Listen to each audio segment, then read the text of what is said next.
welcome to Game Over. I will focus on the WTC and the Indian loss. Several things to talk to you about, but I will focus on four things. One, why did India lose according to me? I have my own reasons.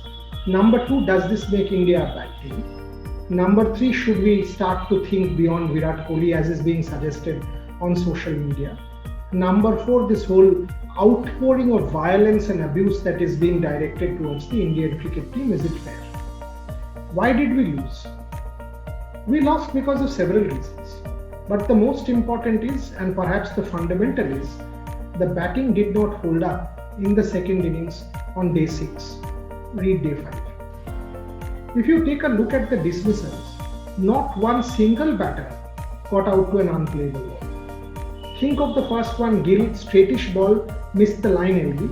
Rohit Sharma outside off did not offer a stroke LBW. Virat Kohli outside off 6 stump, could have left it, went ahead and chased it. Cheteshwar Pujara could not get the ball down and bat down in time.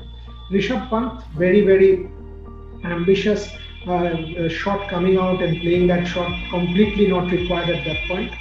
Ajinkya Rahane, soft dismissal again down leg stump. Ravichandran Ashwin, wild flash. And Ravindra Jadeja set up edge. Any of the balls unplayable to you? No.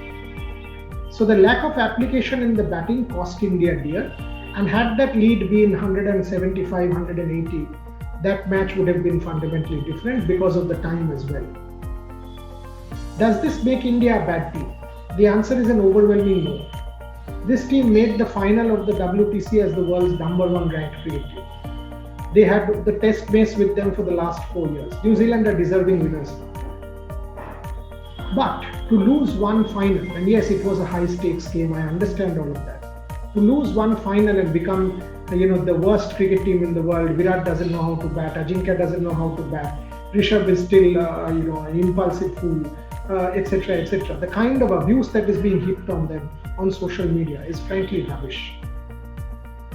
Cheteshwar Pujara was being presented the medal for gallantry post-Australia. Everybody thought he's the bravest in the world, and all of a sudden Cheteshwar Pujara is a liability. Where are we coming from? The Indian cricket team, just like every sports team in the world, has the right to lose. Novak Djokovic lost to Rafael Nadal for 9 years at Roland Garros, finally won this year. Ivan Lendl has never won a Wimbledon, was one of the greatest to play tennis. Lionel Messi has never won a major title for Argentina, is one of the world's greatest footballers of all time. Andy Roddick played one of the best finals he did at Wimbledon but lost to Roger Federer. India played well, New Zealand played better. That's how it will be in sport. That doesn't disgrace a team, never does. But what is the way forward then? What are our mistakes? How do we rectify those mistakes and move forward? I will say 2 major mistakes. One, our tail doesn't wag. Our tail, even in the first innings, we lost 3 wickets in 4 balls. And when it comes to the opponent, their tail wags. And they add some very valuable runs. We had New Zealand on the mat at 135 for 5, 162 for 6, 190 for 7. Had it been India, they would have been all out for 210. Because it was New Zealand, they went to 249. Tim Southee 30, Kylie Jamieson 22. That is the problem. That the opponent's tail starts to get runs and ours doesn't. And despite having a good bowling attack, we are unable to fold out the opposition's tail. That's where you have to think what we can do. Can we have a Shardul Thakur, for example, who bats well lower down the order, who has shown what he can do in Australia? He can score 15, 20, 25 runs, which can become very wide. He can also swing the ball and can become essential in India. The tail has to be addressed. Like in the white ball format, will we select players who have that additional quality? Now if a Shreyas Iyer gets injured in a white ball format, a Surya Kumar Yadav steps in. This is the issue. The 2 points I mentioned, opponent's tail, our tail. And the final thing that I want to emphasize is, and very important, India now has a chance to acclimatize. Yes, we did not have the 2 test matches. We could have played some county matches, but this is COVID.